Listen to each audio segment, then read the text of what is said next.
I never imagined silence could be louder than words. But that night, standing in the dim glow of a bar with neon lights humming faintly above, I realized it could destroy everything. Silence was all I had left when I saw her, my wife, the woman I had promised forever to, leaning across the table, her fingers tangled with another man's. The beginning of the end. It wasn't supposed to happen like this. I had only stopped by because my friend Greg asked me for a ride after his late shift.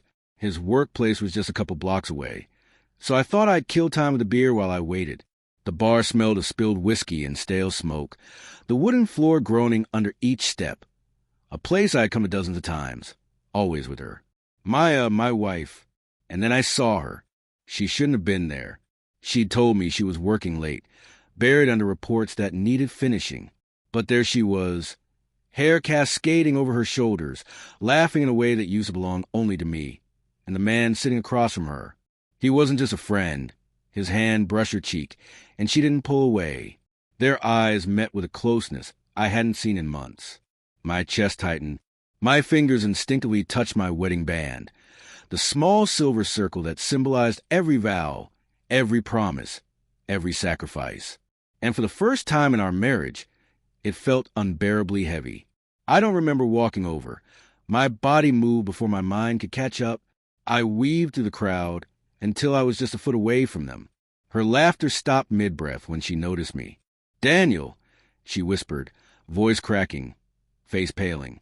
The man across from her shifted, his hand falling from hers. He glanced at me, then her, muttering, "I'll give you 2 minutes," before slipping away into the crowd. But I wasn't looking at him. I was looking at her. She opened her mouth, maybe to explain, maybe to lie. I'll never know, because I didn't let her speak. I slid my ring off the finger that had worn it for 10 years. I placed it on the table, pushing it toward her silently. Her eyes widened, lips trembling as she reached for it. "Daniel, please." But I was already walking away. Back home, the silence of our house screamed. The pictures on the wall, our wedding day, vacations, birthdays, they suddenly looked like props from someone else's life. I sat on the couch, staring at the door, part of me hoping she wouldn't come back, another part dreading the thought of her absence. After midnight, the lock clicked. She stepped in, heels in hand, eyes swollen from crying. "Daniel," she whispered, voice breaking. "Please let me explain." "Explain what, Maya? That you were working late? Or that working late now means holding hands with some guy at a bar?" Her face crumpled. She dropped her shoes and walked toward me, but I held up my hand. "Don't," I said firmly. "You stopped." Tears slid down her cheeks. "It's not what you think." I laughed bitterly. "That line, really, Maya? I saw you. I saw the way you looked at him. You haven't looked at me like that in years." Her sob turned into a hiccup. "I was lonely, Daniel." The word hit harder than I expected. Lonely. We sat across from each other, the silence thick with all we weren't saying. Finally, she whispered, "It's been going on for 3 months." My heart sank, though I had already known. 3 months. I repeated it, tasting the poison of the words. While I've been killing myself at work to keep us afloat. While I've been planning our anniversary trip. While I've been believing in us. She buried her face in her hands. I didn't plan for it to happen. He listened. He made me feel seen. Seen. My voice cracked with anger and pain. And what was I, Maya? Invisible. Her sobs filled the room, but I couldn't comfort her. Not this time.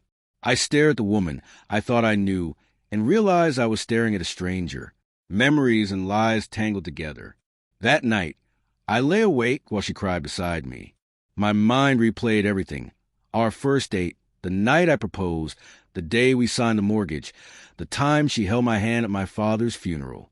Were those moments real, or just stepping stones to this betrayal? I wanted to believe she had loved me. I wanted to believe this wasn't all a lie. But the image of her laughing with him, eyes sparkling, hand in his, burned into me like fire. The woman beside me wasn't the woman I married. The confrontation came again the next evening. "Daniel, please," she begged. "I don't want to lose you. It was a mistake. I'll end it. I'll do anything. I looked at her, really looked at her. Desperation etched into her face, hands trembling. She wanted forgiveness. She wanted me to erase what I saw. But I couldn't. You ended at the moment you chose him, I said quietly.